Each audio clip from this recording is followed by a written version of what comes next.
Assalamualaikum warahmatullahi wabarakatuh. Bertemu lagi dengan saya, Eka Parianti. Kali ini saya akan membahas tentang kisi-kisi pertanyaan sidang skripsi dan cara menjawabnya.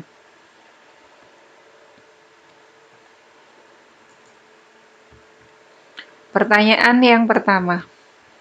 Pertanyaan yang pertama itu biasanya tentang judul skripsi. Jadi cara bertanyanya begini biasanya. Apa sih judul skripsi atau penelitian Anda? Nah, kalau pertanyaannya seperti itu, silakan dijawab sesuai dengan judul skripsi kalian. Jawabnya harus tegas ya dan meyakinkan dosen penguji. Kemudian yang kedua, mengapa saudara tertarik dan meneliti judul skripsi tersebut? Jadi ungkapkan kenapa kalian itu tertarik mengambil judul tersebut. Gitu. Nah, kemudian yang ketiga, ada masalah apa sih di tempat penelitian Anda? Nih saya ambil contoh misalnya pengaruh stres kerja terhadap kinerja karyawan. Jadi di perusahaan di tempat penelitian itu ternyata kinerjanya menurun gitu. Kemudian jelaskan posisi penelitian yang Anda lakukan. Nah, ini kalau pertanyaannya seperti ini, silakan kalian jawab perbedaan penelitian kalian dengan penelitian terdahulu. Ini misalkan jadi, penelitian terdahulu itu meneliti stres kerja terhadap kinerja karyawan di perusahaan A. Nah, sedangkan punya kalian itu meneliti stres kerja terhadap kinerja karyawan di UMKM. Nah, begitu. Kemudian, apa rumusan masalah penelitian yang Anda ajukan? Rumusan masalah itu biasanya bentuknya pertanyaan. Nah, kalau kalau tadi judul skripsinya tentang pengaruh stres kerja terhadap kinerja karyawan, maka rumusan masalahnya adalah apakah ada pengaruh stres kerja terhadap kinerja karyawan. Gitu. Nah, pertanyaan keenam, apa tujuan penelitian saudara? Jadi tujuan penelitian itu biasanya untuk menjawab rumusan masalah. Karena tadi rumusan masalahnya apakah ada pengaruh stres kerja terhadap kinerja karyawan, maka tujuan penelitian Anda adalah untuk mengetahui pengaruh stres kerja terhadap kinerja karyawan. Kemudian yang ketujuh, jelaskan kerangka berpikir penelitian yang Anda lakukan atau model penelitian Anda. Itu biasanya pertanyaannya seperti itu. Nah, kalau pertanyaannya seperti itu, silakan jawab sesuai dengan kerangka pikir kalian atau dengan model penelitian kalian. Ini biasanya ada di bab 2. Jelaskan saja variabelnya apa aja, kemudian jelaskan dimensinya atau indikatornya. Selanjutnya, ada hipotesisnya atau enggak sih gitu. Nah, kalau misalkan ada, silakan dijawab ada, kalau tidak silakan ungkapkan alasannya. Kalau tadi penelitiannya tentang pengaruh stres kerja terhadap kinerja karyawan, berarti hipotesisnya adalah ada pengaruh stres kerja terhadap kinerja karyawan, itu untuk HA, kemudian HO-nya atau H0-nya tidak ada pengaruh stres kerja terhadap kinerja karyawan. Gitu.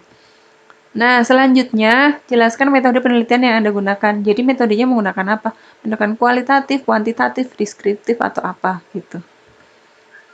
Yang selanjutnya, teknik pengambilan data menggunakan apa? Nah, ini kalau misalkan tadi tentang pengaruh stres kerja terhadap kinerja karyawan, itu biasanya menggunakan kuesioner. Jadi jawab aja menggunakan kuesioner. Kalau misalkan kalian menggunakan studi literatur, menggunakan wawancara, ya jawab aja sesuai dengan penelitian kalian. Selanjutnya, populasi, sampel, dan teknik pengambilan sampel.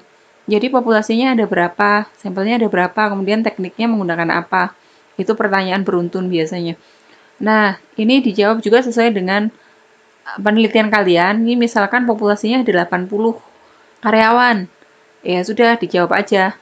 Berarti populasi 80, kemudian sampelnya kalau diambil semua berarti ada 80. Kemudian teknik pengambilan sampel menggunakan apa?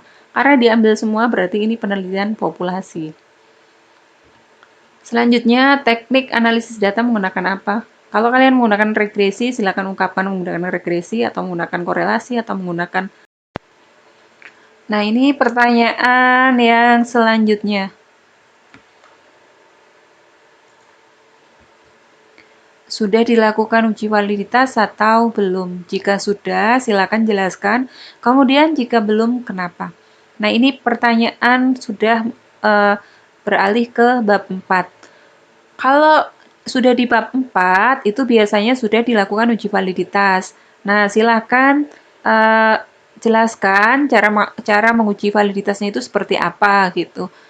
Uji validitas itu biasanya menggunakan rumusnya korelasi.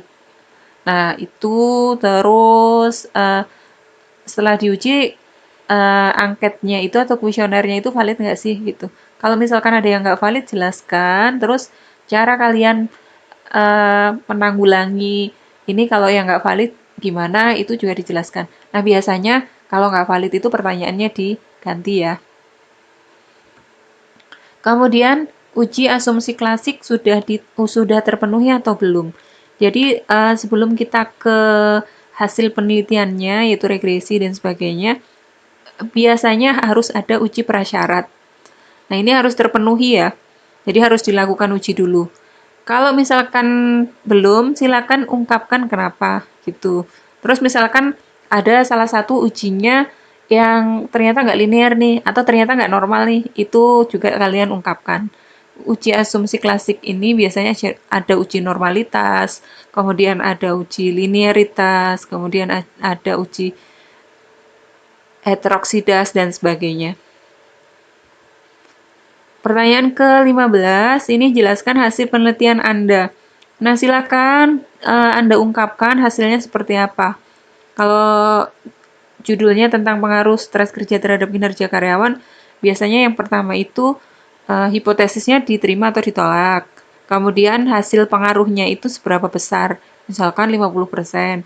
Ungkapkan saja, berarti hipotesis diterima, kemudian pengaruhnya adalah 50%.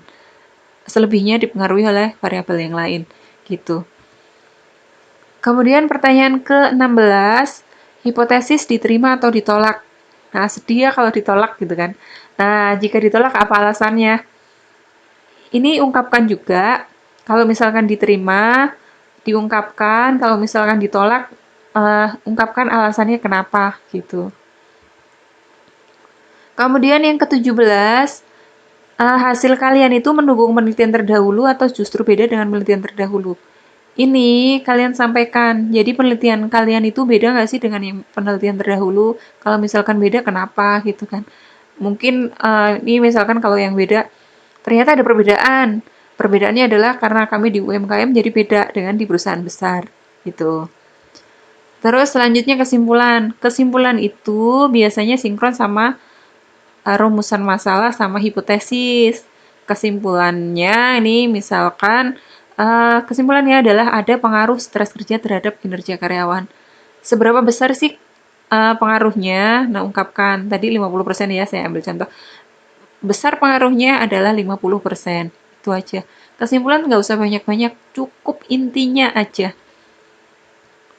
Nah, kemudian keterbatasan. Ada nggak sih keterbatasan di penelitian kalian? Kalau misalkan ada keterbatasan, silakan ungkapkan. Kalau tidak juga silakan ungkapkan.